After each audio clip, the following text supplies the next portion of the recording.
Selamat siang Pak Rahman. Perkenalkan kami dari kelompok 3 mata kuliah Decision Analysis dan pada kesempatan kali ini kelompok kami akan menjelaskan terkait dengan metode VICOR yang digunakan untuk perankingan proyek perbaikan jembatan beton dengan target base kriteria. Dan berikut merupakan jurnal yang kami gunakan sebagai referensi kami.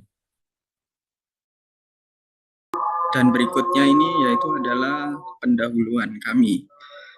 Pendahuluan kami ini kami analisis yaitu lebih dari 600.000 jembatan beton di Amerika Serikat ini sepertiganya atau 33,3% ini membutuhkan perbaikan dan 66,7-nya 66,7% ini belum membutuhkan perbaikan.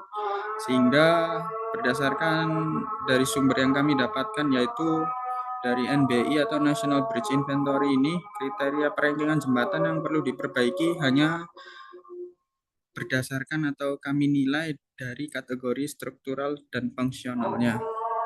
Serta kategori tersebut ini dianggap kurang mencerminkan kondisi nyata atau real dan perlu ditambah kriteria dari kategori baru seperti usia layanan, kondisi lalu lintas, serta lingkungan. Dan menurut kami sehingga urutan perbaikan jembatan ini bisa lebih akurat lagi ke depannya. Oke, dan setelah itu berikutnya juga tetap masih dalam pendahuluan. Metode perankingan yang digunakan sebelumnya adalah sufficiency rating atau SR, yang menurut kami ini sifatnya masih kaku atau belum fleksibel, dan bila ingin menambahkan kategori baru ini perlu melakukan revisi besar pada formula yang kita pakai. Dan berikutnya diperlukan metode perankingan yang fleksibel sehingga dapat kita tambahkan kriteria baru ini dengan mudah, dan salah satunya kami menggunakan metode VICOR. Metode VICOR merupakan salah satu pendekatan multi-kriteria decision making yang dirancang untuk menyelesaikan masalah pengambilan keputusan dengan banyak kriteria. Dan fokus utama dari metode ini adalah untuk menentukan peringkat dan memilih alternatif terbaik berdasarkan kedekatannya dengan solusi ideal. Dan berikut merupakan langkah-langkah dari metode VICOR, yaitu yang pertama adalah mengidentifikasi dan menentukan kriteria yang relevan untuk mengevaluasi alternatif. Yang kedua, menentukan nilai terbaik dan terburuk untuk setiap kriteria. Yang ketiga, menghitung ukuran utilitas dan ukuran penyesalan. Yang keempat, menghitung indeks VICOR. Yang kelima, menentukan peringkat berdasarkan nilai QJ terkecil. Dan yang keenam, evaluasi solusi kompromi. Dan berikut merupakan rumus-rumus yang kami gunakan. Yang pertama adalah rumus indeks utilitas atau SJ. Dan rumus SJ digunakan untuk menghitung jarak total suatu alternatif dari solusi ideal dengan memperhitungkan semua kriteria dan bobotnya. Dan nilai SJ yang semakin kecil berarti nilainya adalah semakin baik, karena semakin mendekati solusi ideal. Dan yang berikutnya adalah rumus RJ yang digunakan untuk menunjukkan nilai penyesalan maksimum terhadap solusi ideal pada kriteria yang paling kritis. Dan rumus ini lebih berfokus pada worst case scenario. Dan yang berikutnya adalah rumus QJ atau indeks VICOR. Dan rumus ini digunakan untuk menentukan alternatif terbaik yang seimbang antara mayoritas rule dan minim regret. Dan berikut merupakan tabel dari kriteria awal. Seperti yang bisa dilihat di sini, berikut merupakan kriteria yang digunakan pada penelitian sebelumnya, yaitu ada kondisi DEC, kondisi superstruktur, kondisi substruktur, evaluasi struktural, geometri DEC, kecukupan saluran air, dan kesesuaian jalur pendekatan. Dan pada kolom kedua ada kode, dan untuk kode ini hanya digunakan untuk mempermudah pemanggilan kriteria saja, dan lalu ada kolom lagi benefit atau cost. Dan benefit atau cost ini hanya digunakan untuk membedakan kalau benefit semakin besar nilainya maka semakin baik, sedangkan kalau cost semakin besar maka nilainya semakin buruk. Dan berikut merupakan kriteria tambahan yang ditambahkan setelah kami menjalankan metode VICOR, yaitu yang pertama adalah lalu lintas harian rata-rata, persentase lalu lintas truk, usia layanan, dan potensi korosi. Seperti yang bisa dilihat di sini, kenapa bisa cost dan benefit akan dijelaskan pada slide berikutnya. Dan berikut merupakan tabel dari nilai masing-masing kriteria. Dan bisa dilihat di paling ujung kanan nilai SR itu merupakan eh, perhitungan yang dilakukan menggunakan metode sebelumnya. Dan di sini bisa dilihat pada baris paling bawah benefit atau cost index ada satu dan min satu, dan untuk satu adalah benefit dan min satu adalah cost. Lalu untuk item ketiga yaitu korosi, semakin besar nilainya dianggap semakin baik karena semakin tinggi nilainya di situ, maka semakin kecil potensi korosi terjadi. Lalu untuk tabel berikutnya yaitu merupakan tabel normalisasi dari nilai kriteria. Yang berikut ada rumus sedikit yang ingin saya share sebentar atau saya bagikan share screen. Nah, ini ada rumus dari indeks utilitas atau SJ. Dalam kami mengukur total jarak dari alternatif I ke nilai terbaik atau untuk semua kriterianya ini, yaitu dengan menggunakan rumus indeks utilitas atau SJ ini.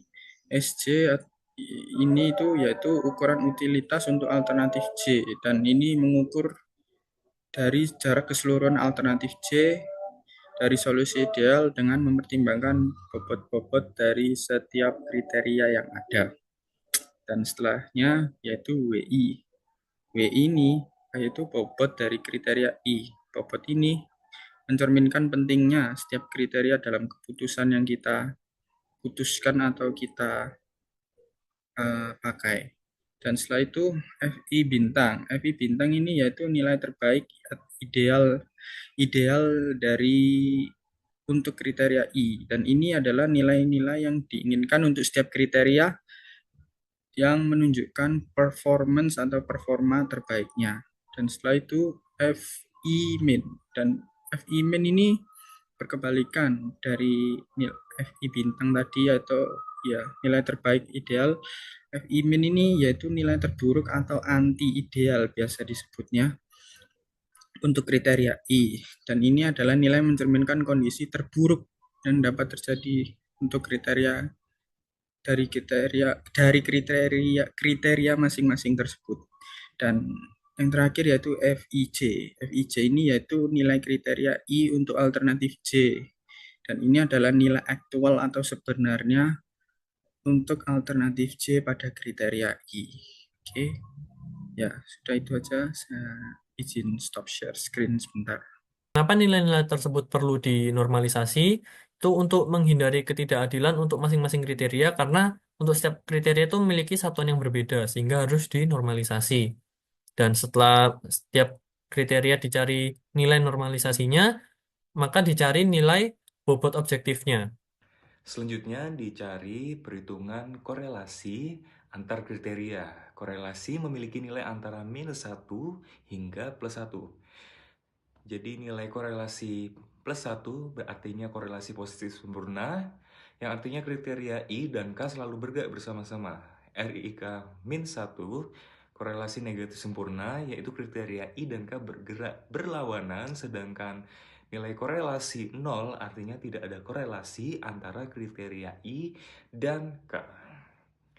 Jika dilihat, nah setelah mendapatkan nilai korelasinya, kemudian dicari bobot korelasinya. Nah, korelasi antar kriteria diperoleh dengan rumus sebagai berikut. Nah, setelah itu dilakukan pencarian nilai bobot antar korelasi. Bobot korelasi antar kriteria maksud saya dengan rumus berikut. Nah, bobot ini merupakan bobot yang mempertimbangkan korelasi antar kriteria. Dan tujuan perhitungan bobot ini adalah untuk mengurangi pengaruh berlebih dari kriteria yang memiliki korelasi tinggi dengan kriteria lain atau redundansi data. Selanjutnya, setelah diperoleh bobot yang sebelumnya, yaitu bobot SD, bobot objektif. Selanjutnya ada juga yang baru saja dihitung, yaitu bobot korelasi. Selanjutnya yang dicari bobot kombinasi dengan rumus berikut. Nah, fungsinya yaitu untuk memberikan bobot yang seimbang antara signifikansi objektif atau variabilitas data dengan hubungan antar kriteria atau redundansi data.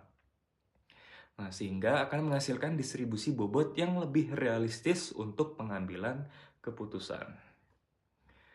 Nah, setelah itu dilakukanlah perhitungan menggunakan rumus yang sudah dijelaskan di awal tadi, rumus Vicor ya. Nah, untuk mencari rankingnya, mencari nilai Q yang paling kecil. Nah, setelah dilakukan perhitungan, ternyata keluarlah peringkat seperti pada tabel berikut. Nah, pada tabel ini juga ditampilkan ranking yang real ya, yang pertama, yang sebelum digunakan Vicor. Selanjutnya adalah ranking dengan menggunakan Vicor based on bobot kombinasi. Nah, selanjutnya adalah ranking yang tidak memperhitungkan bobot. Dan yang terakhir adalah bobot dengan SR atau metode yang lama ya. Seperti itu. Nah, selanjutnya tentu dilakukan chi-square ya, chi-square test untuk memvalidasi kesesuaian hasil peringkat yang dihasilkan oleh metode Vicor terhadap urutan rehabilitasi atau penggantian jembatan berdasarkan data aktual dari National Bridge Inventory atau NBI. Nah, hasil Vicor dengan bobot kombinasi ini, hasil chi-square-nya itu nilainya adalah 14,92, sehingga jauh lebih kecil dari batas kritisnya, yaitu 31,41. Sehingga yang berarti metode ini memiliki kesesuaian yang baik dengan data aktual dan menghasilkan hasil peringkat yang mendekati kenyataan. Kesimpulan ini berdasarkan kesimpulan yang kami dapatkan dengan menggunakan metode Vicor ini untuk kami dalam menganalisis prioritas perbaikan jembatan beton di Amerika Serikat yang telah kami gunakan sumbernya berdasarkan NBI ini tadi. Secara efektivitas metode Vicor ini memberikan solusi kompromi yang mendekati dengan solusi ideal dalam MCDM atau multi criteria decision making, serta lebih akurat dibandingkan metode tradisional yang lainnya.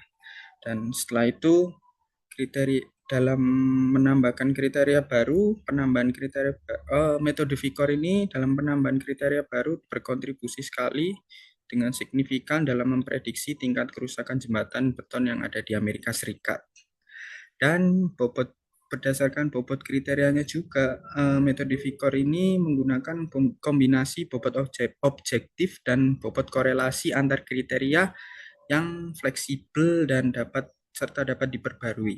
Dan secara validasi dengan data nyata atau real, hasil peringkat metode Vicor ini lebih mendekati berdasarkan sumber data NBI atau National Bridge Inventory yang kami pakai atau gunakan dibandingkan metode SR atau sufficiency rating.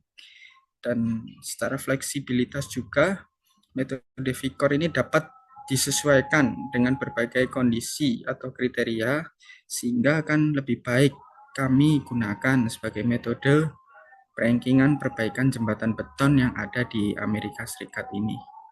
Oke, ya sekian dan terima kasih atas perhatiannya bagi Pak Rahman dan juga teman-teman yang melihat video ini.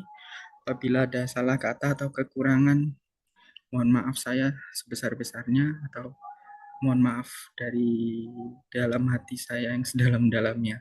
Terima kasih semua yang telah melihat video ini. Sekali lagi saya ucapkan terima kasih atas perhatiannya. Terima kasih semua dan salam petang. Terima kasih semuanya.